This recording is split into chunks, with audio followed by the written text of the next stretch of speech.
So it's been a little while since you last saw me here on the Tubes of You. And today I'm going to do two videos. Both of them are going to be incredibly difficult to do for completely different reasons.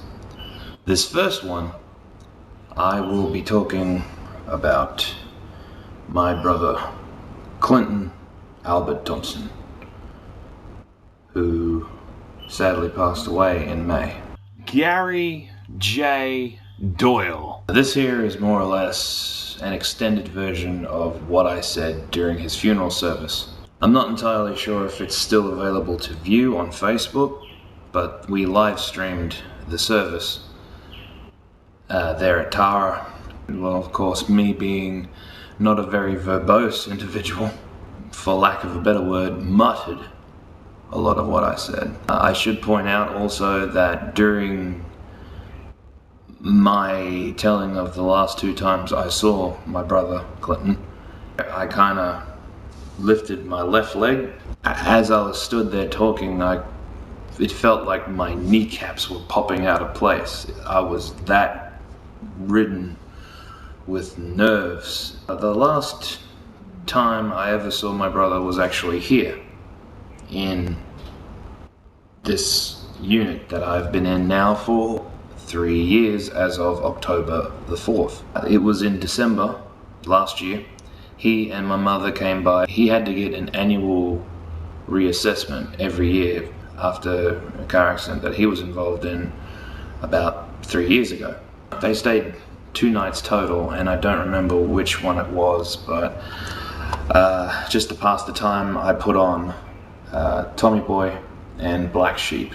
But my mother was sat here on the recliner that does not recline, and the EyeCreate camera is positioned on the top of the back of the little white garden chair that I mentioned, which was positioned just here to my left. Meanwhile, I was over there by the bench when I was not in bed laying out because my back was playing up on me.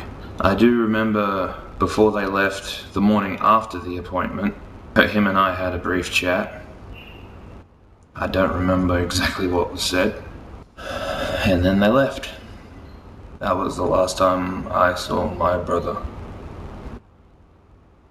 But the most memorable of the two meetings that I had is when I went over to Tara in September last year. I was out that way 10 days total, and I was in Tara for about a week. Of course, my mother's birthday, September 11, makes sense. Somewhere in the middle of it all, I can't remember what day it was. It may have been the Tuesday. I was staying at the commercial hotel. I knew where Clinton was living at the time. He was in the house on the corner of Smallcombe Street as you head out towards Dolby. I walk over there, it's not that far. I knock on the door, I go inside, and here he is coming from the back. Could not care any less about myself. I wanted to know what the hell was going on with him, because I hadn't seen him in over a year prior to that. I asked him how he was, how his head's doing, this and that, and then I asked him about his kids. He had his 4 children, 3 girls and a boy. Skylar, Piper, Jubilee, and EJ. And sure, he already had a bit of a smile on his face just by me being there just to say hey. But when he was talking about his kids, he was beaming. Nonetheless, he kept in contact with them as best as he could, and I truly believe that, in spite of everything that happened, he really did his best. So I got a call just out of the blue randomly from my younger sister Teresa, and right off the bat, bro, you need to brace yourself. Okay, what happened? Clinton is gone. He was involved in a car accident, not even 10k out of Chinchilla. This was maybe 2 months into lockdown and everything.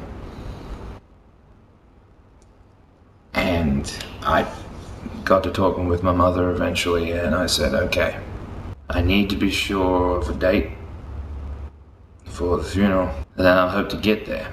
Mum asked me to be one of the pallbearers, which I was.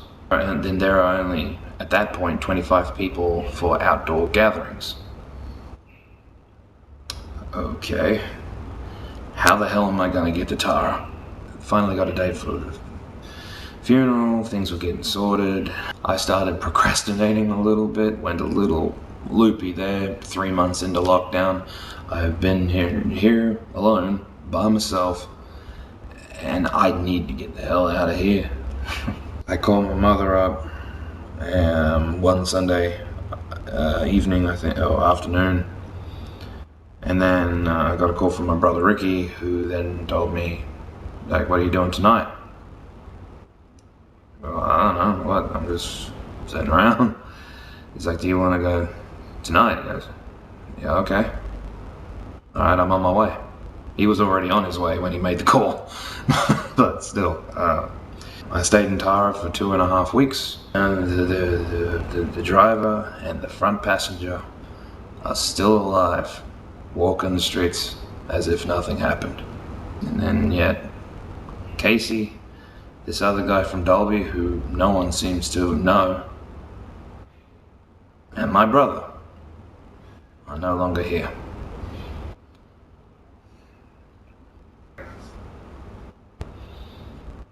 What really kills me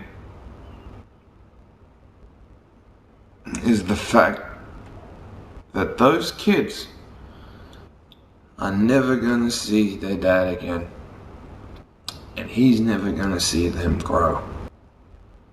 I mean, no child deserves that.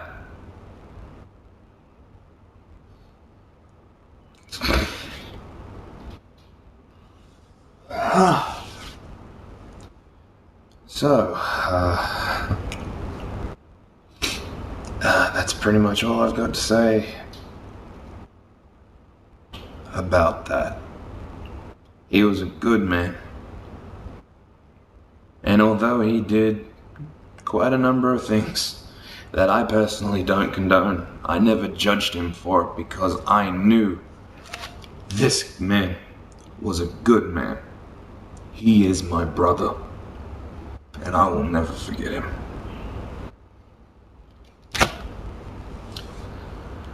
I'll see you around, Blondie. Until next time, it's bye for now.